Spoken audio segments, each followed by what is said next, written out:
12절 우리 함께 교독해서 읽도록 하겠습니다. 제자들이 건너편으로 갈새 떡 가져가기를 잊었더니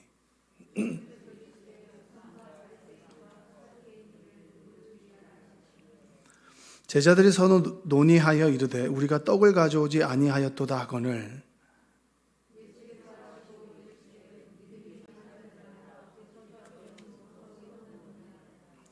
너희가 아직도 깨닫지 못하느냐? 떡 5개로 5,000명을 먹이고 주운 것이 몇 바구니며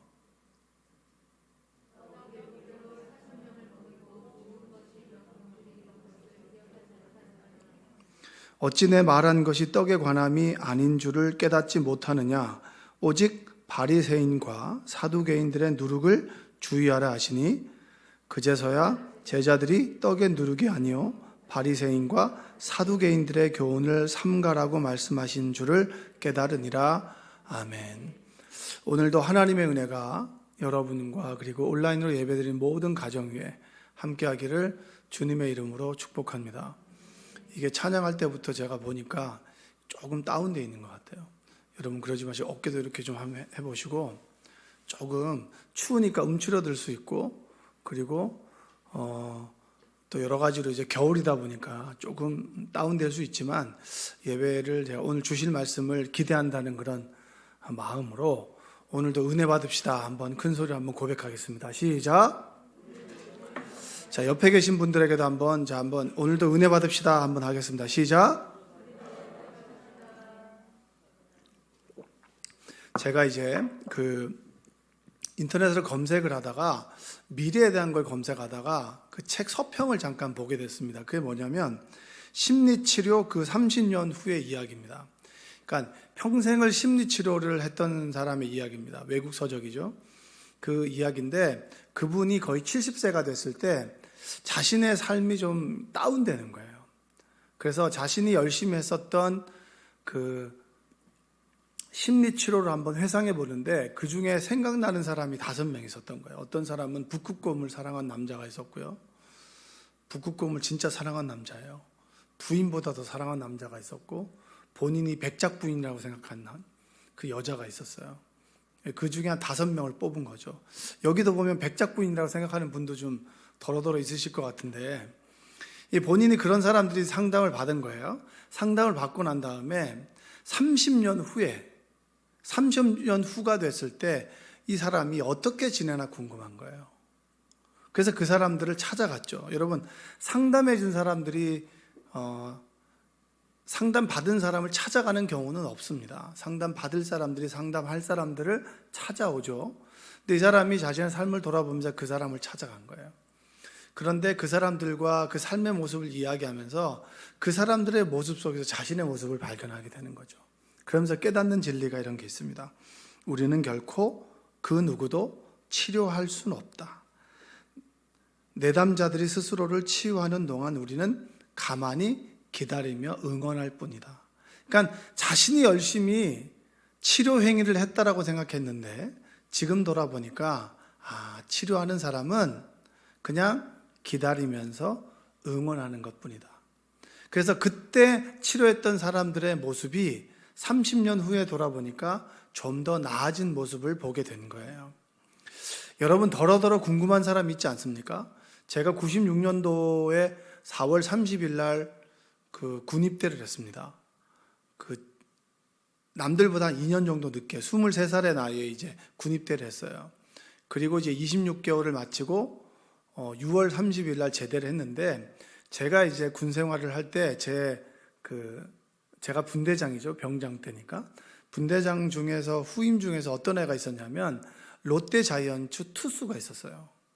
그때 이제 선수들이 약물로 해가지고 막 이제 가라로 해서 막 이렇게 신체 검사 받아가지고 군대를 뺄 때였거든요. 근데 그 직전에 한번 걸린 거예요. 그래서 얘는 어쩔 수 없이 군대로 온 거죠.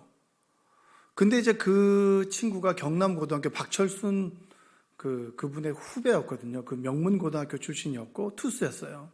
1.5군이 뭐냐면 사람이 없으면은 1군으로 가고 좀 이제 주전이 꽉 차면 2군으로 오는 1.5군이었어요. 그래서 진짜 그 친구하고 이제 야구를 해봤거든요. 군대에서. 너는 그냥 공으로 하면 안 돼. 테니스공으로 있는데 스트라이크 존에서 공이 쑥 들어가는 거예요. 그리고 유리가 깨지더라고요. 그래서 야, 정말 네가 투수는 투수다. 근데 얘를 보니까 정말 운동을 잘하게 보이더라고요. 성실하고 애가 진중하고. 그래서 제가 그때 넌 야구공을 들고 다녀라. 내가 너무 보니까 아깝다. 그래서 근무할 때도 야구공을 들고 다니면서 복귀할 수 있지 않겠냐. 근데 결국은 복귀를 못했어요. 이제 설교를 준비하면서 그 친구가 어떻게 지내는지가 너무 궁금한 거예요. 근데 그런 사람이 있지 않으세요? 아, 이 사람은 어떻게 돼갈까? 예전에 봤던 그 멋있었던 사람들은 지금 어떻게 생활하고 있을까? 그게 궁금하지 않습니까? 나를 차버리고 간 남자, 그 남자는 어떻게 살고 있을까? 뭐 이런 거 궁금하지 않으세요?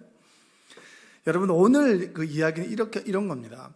기적을 경험하고 난 다음에 그 사람들의 모습은 어떻게 달라졌을까? 여러분, 예수님을 믿고 간증하는 사람들이 있습니다. 내가 이렇게 하나님을 경험했고 하나님께서 나의 병을 고쳐주셨습니다 라고 열변을 토하면서 강의를 하고 그리고 간증을 하는데 그 간증 이후에 그 사람의 삶이 얼만큼 달라져 있을까? 그게 정말 여러분 궁금하단 말이에요. 오늘 본문은 그런 관점에서 오늘 말씀을 들으면 그 말씀이 나에게 주는 의미가 굉장히 크게 다가올 겁니다.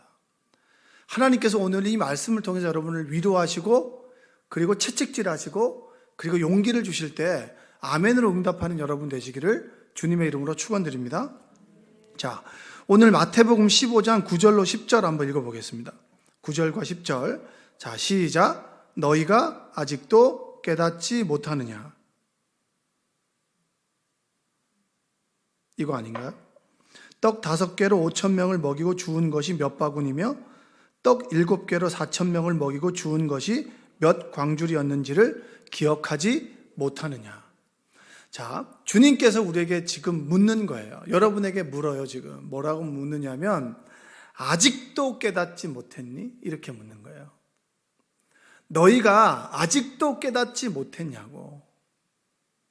주님께서 여러분들에게 질문하는데, 제자들에게 질문하는 거. 왜 질문하냐면, 너희가 5,000명을 먹이는 기적을 경험했고, 그리고 4,000명을 먹이는 기적을 경험했는데, 왜 아직도 깨닫지 못하니? 이렇게 묻는 거예요.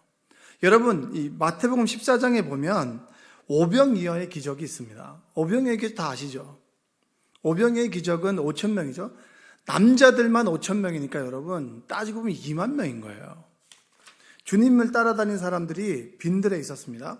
빈들에 있었는데 저녁이 되고 3일을 굶었더니 이 사람들이 먹을 게 없는 거예요. 그래서 빌립 보고 이 사람들을 먹이려면 얼만큼 필요하냐라고 하니까 뭐 얼마가 필요합니다. 이 사람들을 마을로 보내가지고 스스로 먹을 것을 먹게 해야 됩니다라고 얘기했는데 예수님께서 네가 먹을 것을 주라라고 얘기를 하는 거예요. 그랬을 때 당황스럽죠. 나도 먹을 것이 없는데. 근데 한 어린아이가 도시락을 주님께 내놓았죠. 그거를 시몬 베드로의 동생 안드레가 받아다가 주님께 가지고 옵니다. 가지고 왔는데 그게 뭐예요? 오병이어니까 물고기 2마리랑 떡 5개잖아요. 떡 5개고 물고기 2마리니까 말린 물고기니까 요만할 거 아니에요. 요만한 걸 가져왔으니까 가져가는 사람도 드리는 사람도 주님께서도 보시기에 어떤 마음일까요? 이걸로 뭐 되지도 않을 것 같은데 이거 뭐 네가 먹어도 충분할 양을 우리한테 줘봐야 뭐가 되겠니? 라는 마음으로 가져오지 않았습니까? 근데 주님께서 축사하셨죠. 자, 마태복음 14장 19절을 한번 읽어보겠습니다. 자, 무리를 명하여 잔디 위에 앉히시고 떡 5개와 물고기 2마리를 가지사 하늘을 우러러 축사하시고 떡을 떼어 제자들에게 주심에 제자들이 무리에게 주니. 자, 무리에게 명하여서 앉으라고 하는 거예요. 앉으라고. 그러면 앉아있는 사람들은 뭘 볼까요? 예수님께서 먹을 것을 가지고 계시겠구나. 근데 웬걸 요만큼을 들어서 축사를 하셨단 말이에요. 여러분 그 성만찬 할 때 아시죠? 포도주, 떡, 이만한 걸 들어요? 아니면 요만한 걸 들어요? 식빵이잖아요. 식빵. 요만한 걸 들어서 주님의 몸입니다. 이 몸을 먹고 마시는 자마다 성령께서 함께 하실 것입니다.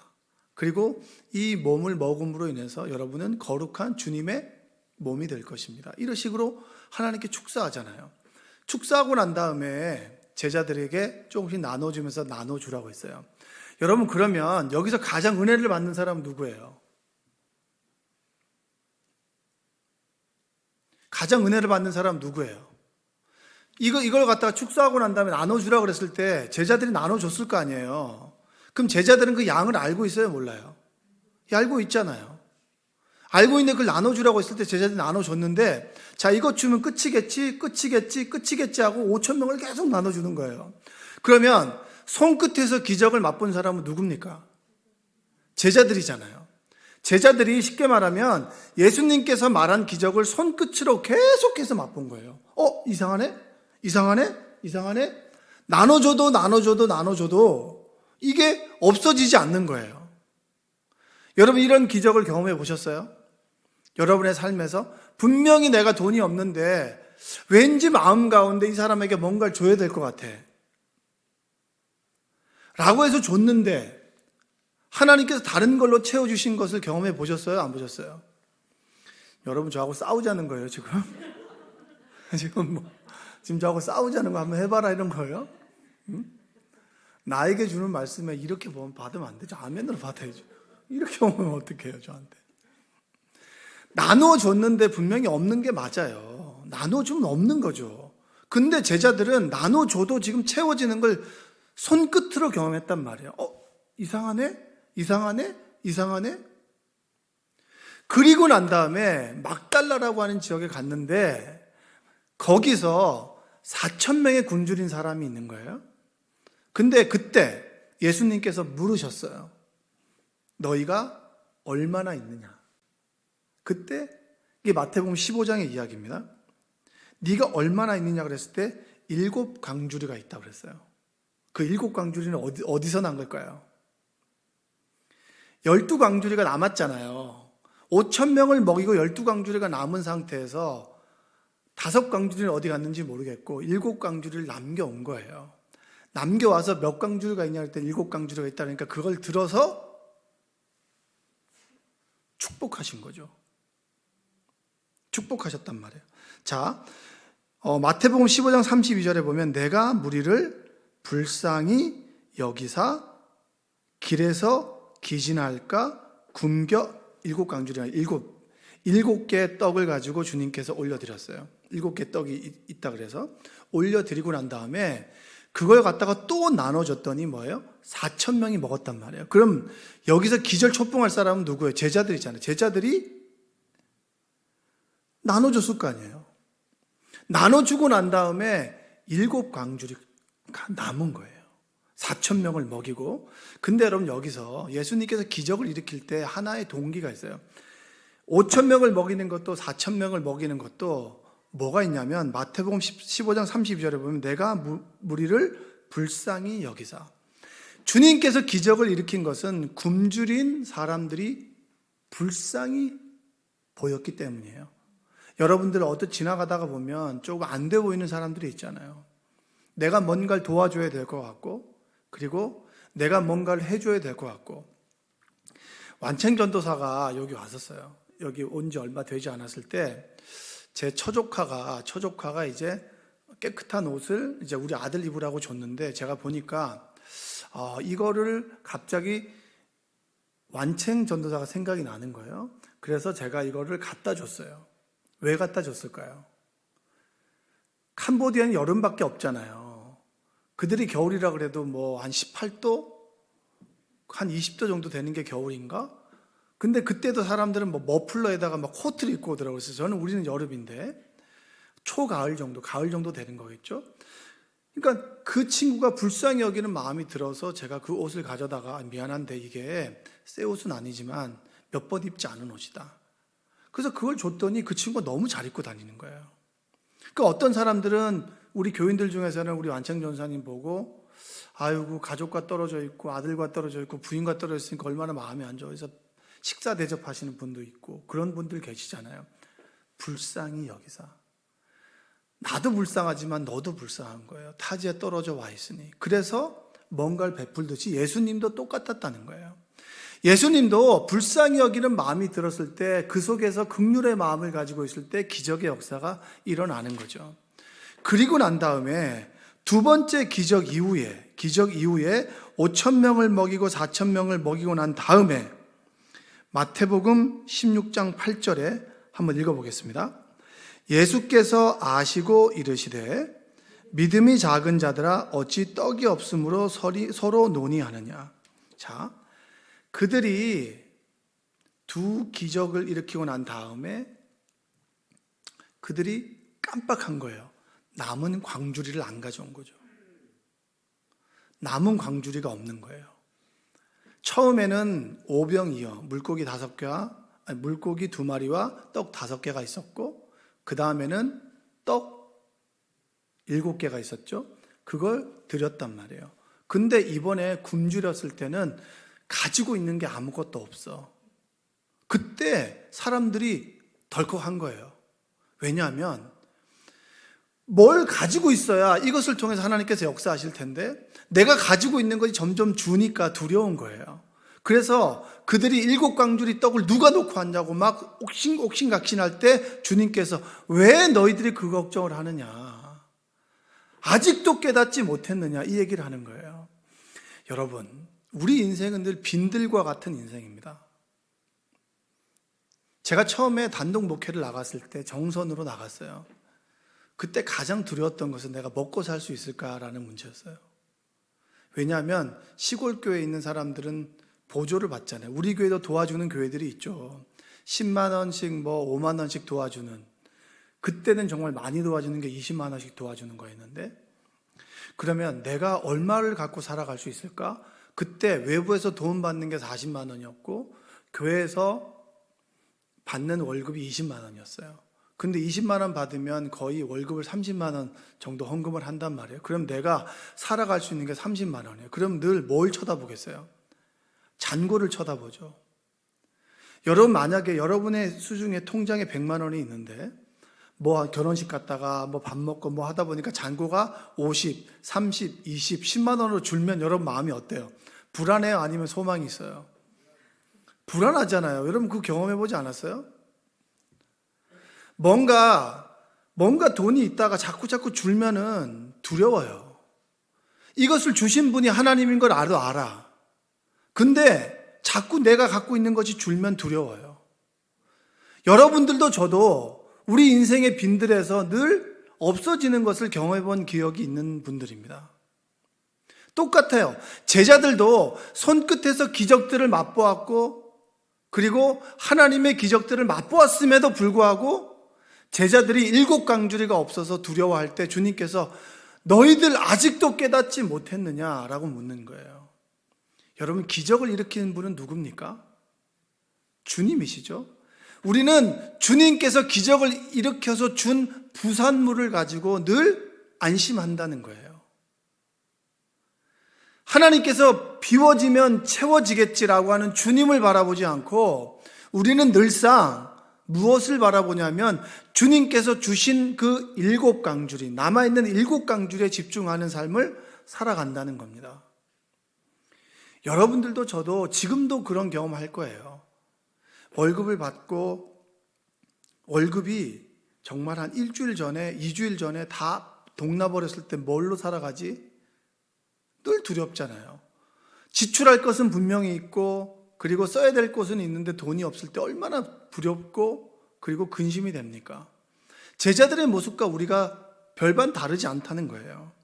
그때 주님께서 너희가 아직도 깨닫지 못했느냐. 여러분, 사사기에 보면 사사기가 가나안 정착하고 난 다음에 5년 동안의 정복전쟁 이후에 350년의 역사를 기록해 놓은 게 사사기입니다. 근데 그 사사기의 첫 구절이 뭔지 아십니까? 사사기 1장 1절에 보면 한번 읽어볼까요? 여호수아가 죽은 후에 이스라엘 자손이 여호와께 여쭈어 이르되 우리 가운데 누가 먼저 올라가서 가나안 족속과 싸우리이까? 사사기의 첫 시작은 뭐냐면 여호수아가 죽은 이후예요. 여호수아는 누구예요? 기적을 일으켰던 하나님의 사람이죠. 사람들은 누구를 봤어요? 여호수아를 봤어요. 여호수아 뒤에 있는 하나님을 본 게 아니라 눈에 보이는 여호수아를 봤죠.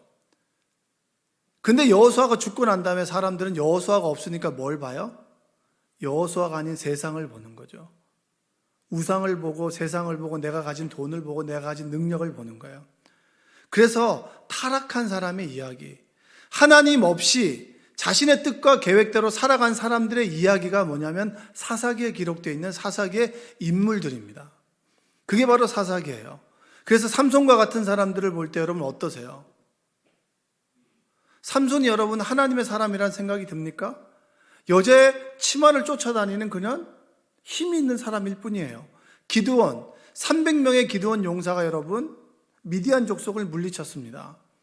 근데 여러분 기드온은 사람들이 기드온의 그 기적 앞에서 뭐라고 얘기했냐면 당신과 당신의 아들이 우리의 왕이 되어 주십시오.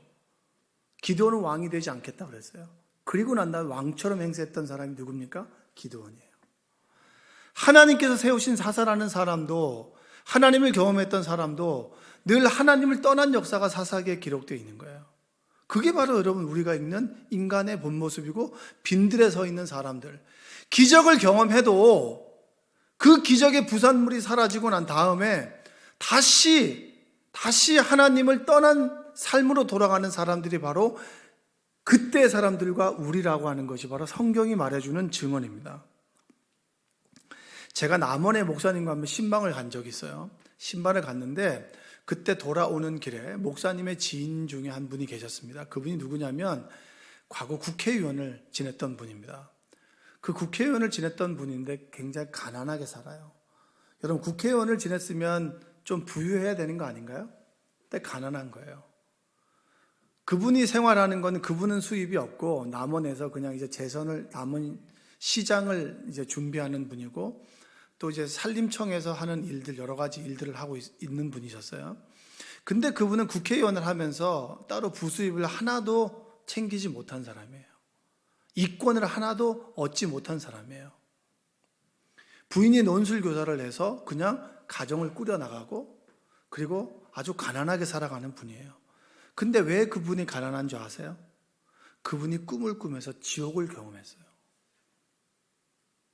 그분이 꿈에서 지옥에서 살이 타는 냄새를 맡고 난 다음에 정말 나쁜 일을 하려고 하면 그 꿈이 떠올라서 절대 그 하나님께서 원하시지 않는 일은 할 수가 없는 거예요. 그러니까 그분의 삶이 가난한 거죠. 그때 박근혜 그 전 대통령이 이제 감옥에 가려고 왔다 갔다 할 때 그때 앞장서서 잘못되었다라고 했을 때 김기춘 비서실장이 그 사람을 집어넣으려고 꼬투리를 찾으려고 했는데 못 찾았던 사람이에요. 그러니까 비리가 하나도 없는 거죠. 비위가 하나도 없는 거예요. 여러분 하나님의 역사를 기억하는 사람이 있고요, 사사기에 있는 사람들처럼 잊어버리는 사람들이 있습니다. 근데 대부분의 사람들은 뭐냐면 기적을 경험하고서도 잊어버리는 사람들이 대부분이란 말이에요. 제자들이 손끝에서 기적을 경험했음에도 불구하고 그들은 기적을 잊어버렸고요, 7강주리가 남아있지 않는 것에 두려워했었고, 그렇게 먹여주시고 재워주시는 하나님을 경험했음에도 불구하고 그들은 그 다음날 또 되면 먹을 것을 걱정했던 사람들이에요. 여러분 광야 생활 속에서 만나를 경험했던 사람들을 기억하십니까? 만나가 오늘 내렸어요. 그럼 그 사람들이 만나를 먹고 난 다음에 어떤 걱정을 할까요? 내일은 뭘 먹고 살지? 그 걱정을 안 했을까요? 그게 여러분 당연하게 오늘 내리니까 내일 내리고 내일 내리니까 내일 내리고 그걸 당연한 거라고 생각하세요? 오늘 내가 먹었어. 오늘만큼 주시는 게 만나잖아요. 그러면 내일 먹을 것을 걱정하는 사람이 있었을까요? 없었을까요? 그 사람이 있었으니까 그 사람 어떤 사람들은 2일분, 3일분을 가지고 왔잖아요. 그랬더니 남은 것들은 다 썩어버렸잖아요. 하나님께서 우리에게 주시는 기적을 경험했음에도 불구하고 사람들은 늘상 먹고 사는 것에 대해서 걱정을 하는 거예요. 왜? 우리의 인생이 빈들이기 때문이에요. 늘 부족하고 결핍된 삶이 우리가 살아가는 삶이기 때문입니다. 그런 걱정하는 우리에게 주님께서 뭐라고 하세요? 왜 아직도 깨닫지 못하니? 왜 아직도 의심하고 근심하고 걱정하니? 이게 바리새인들의 누룩이라는 거예요. 내일 내 삶은 어떨까? 오늘 먹었는데 내일 먹여주시겠지라는 믿음이 아니라 내일 나는 잘 살 수 있을까? 늘 걱정하는 사람들이 얼마나 우리 주변에 많이 있는지 모릅니다. 이제까지 하나님께서 일으켜 주셨고 먹여주셨고 그리고 인도해 주셨으면 내일도 일으켜 주실 것이라고 하는 믿음이 없고 내일은 어떡하지라는 것으로 걱정하는 사람들이 우리 삶 속에 많이 있다라는 거예요. 그때 주님께서는 기억하세요. 떡 5개로 5,000명을 먹였다. 몇 개 남았지? 12광주리. 떡 7개로 4,000명을 먹였다. 몇 개 남았지? 7광주리. 우리는 7광주리가 자꾸 없어지면 7광주리에서 6광주리로 5, 4, 셋, 하나 너무 두려운 거예요. 없어지니까. 저도 마찬가지예요. 저도 그게 두려울 때가 많아요. 예전에 제가 담임 목사로 나가기 전에 퇴직금을 받았습니다. 퇴직금을 받아서 퇴직금에서 가는 교회 의자와 이것을 해서 거의 한 1,000만 원 정도를 하고 그리고 주택을 하는데 돈이 없으니까 제 1,000만 원을 보태고 그리고 남은 돈 1,000만 원으로 뭐뭐 하니까 그 돈이 점점 줄어요, 늘어요? 줄잖아요. 그때 이제 이원기 목사님 캄보디아도 한번 갔다 왔거든요. 그러니까 훅 줄죠. 그러니까 어떤 두려운 마음이 드냐면 자꾸 주니까 되게 두려운 거예요. 왜냐하면 이게 뒤에 한 2,000만 원이라도 이렇게 있어가지고 빼서 쓰다가 그리고 바닥이 남았을 때 얼마나 두려워요. 여러분 그런 경험해 본 적 있으시죠? 얼마나 두렵습니까? 그때 우리는 이걸 주신 분이 주님이시다라는 주님을 바라보지 않고 비어진 잔고를 자꾸 쳐다보는 삶이 빈들에서의 제자들이고 빈들에서의 바로 우리의 삶이라고 하는 거예요. 그때 주님께서 왜 아직도 깨닫지 못하니? 뭘 깨달으라는 거예요? 주신 분이 여호와시면 가져가시는 분도 하나님이라는 거예요. 할렐루야? 여러분 믿으십니까? 이제까지 이 부분들을 채워주신 분이 주님이라면 없어지는 것에 두려워하지 말고 주실 여호와를 바라보라고 하는 것이 바로 오늘 주님께서 우리에게 주시는 질문의 대답인 거예요. 제 아내가 2번 수술을 하고 요양병원에 있을 때 자꾸 몸이 아팠습니다. 아팠는데 어느 순간에 만져보니까 여기에 이 임파선 쪽에 뭔가가 하나 잡히는 거예요. 1월에 수술을 하고 난 다음에 4월인가요? 5월 달에 뭔가가 잡힌다 그랬어요. 반대쪽 가슴에서 뭔가가 잡힌다 그랬을 때 너무 예민하게 굴지 말아라. 걱정하지 마라. 아니다. 그래서 기다려서 한 6월쯤에 병원에 갔는데 의사가 안 보인다. 아니라고 그런 거 아니라고. 그래도 검사를 해달라 조직 검사를 했더니 이게 또 암이 걸린 거죠. 1년에 2번이 걸리니까 여기 하나 딱 잡히면 어떤 마음이 들겠어요? 얼마나 두렵겠어요. 그래서 병원을 예약하는데 일주일 동안의 기다림의 시간이 있는데 이 일주일 기다려보신 분 계세요? 정말 초죽음이거든요. 이게 한번 경험해 본 사람들은 이게 정말 암 환자들은 뭔가 하나 잡히기 시작해서 검사를 하고 그 결과까지가 오기까지 얼마나 두렵고 떨려요. 그 두려움의 시간이 있었죠. 근데 병원에 가서 검사해 봤더니 이게 물혹이라는 거예요. 주사기를 넣어서 물을 쫙 빼니까 사삭 주니까 그때 안도감이 드는 거죠.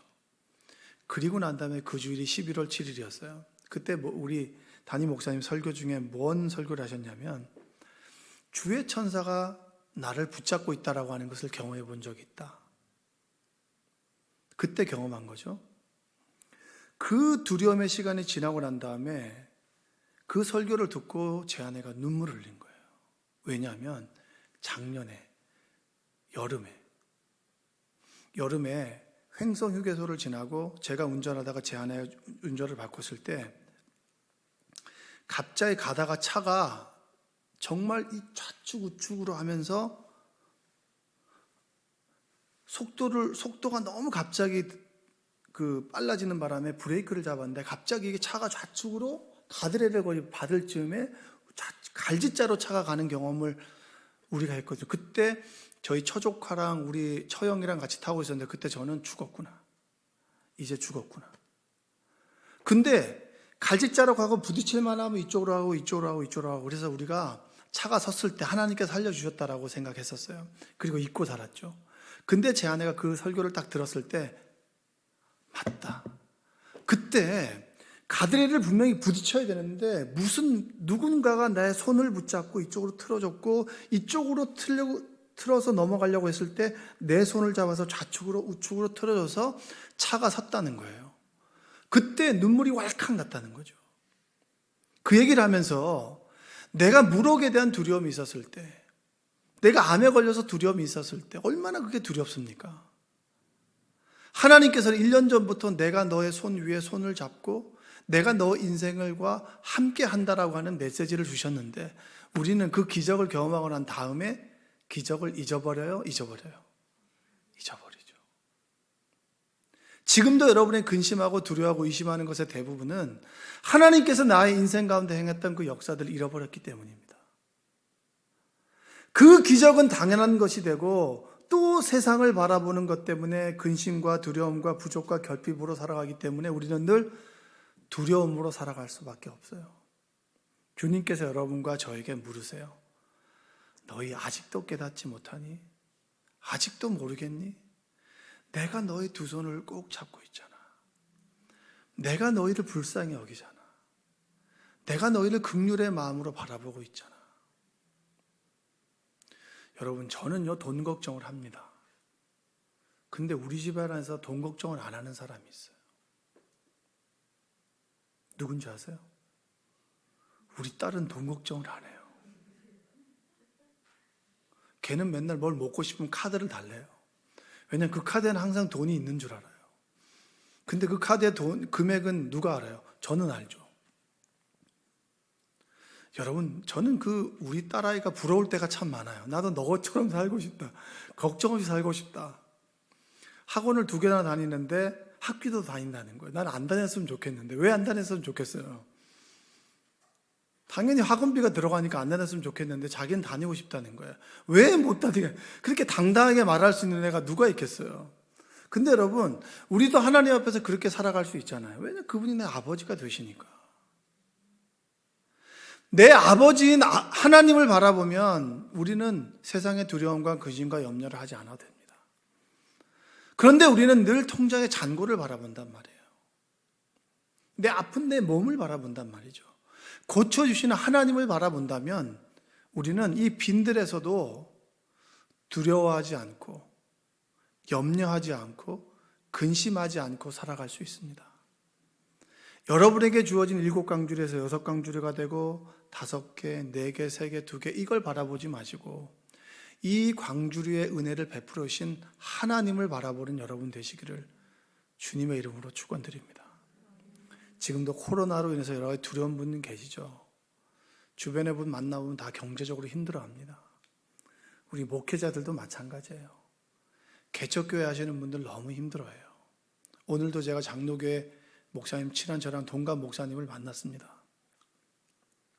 지금은 이 목사님이 파트타임으로 하시고 그리고 사모님이 어린이집 교사를 하면서 둘이 벌죠. 그러니까 아들 학원비도 될 수 있는데 지금 담임 목회를 경산으로 나가게 됐어요. 근데 월급이 더 줄어요. 얼마나 걱정이 되겠어요. 근데 그분은 그러시더라고요. 겸손하게 주님 말씀 전하고 싶다고. 제가 얼마나 감동을 받았는지 몰라요. 참 믿음이 좋은 목사님이에요. 같이 친구예요, 친구. 교단은 다르지만 참 성품도 믿음도 좋은 분이에요. 그분은 늘 주님을 바라보는 거죠. 근데 나는 자꾸 세상을 봐요. 여러분과 저는 자꾸 떨어진 광주리를 보고 하나님은 그 광주리를 베푸는 나를 바라보라고 하세요. 여러분, 주님을 바라보는 은혜가 있기를 주님의 이름으로 축복합니다. 때로 여러분, 내 잔고가 비어도 채워주실 하나님을 바라보고, 그래, 없을 때 채워주셨지 이번에도 채워주시겠지. 내 건강이 상했어요?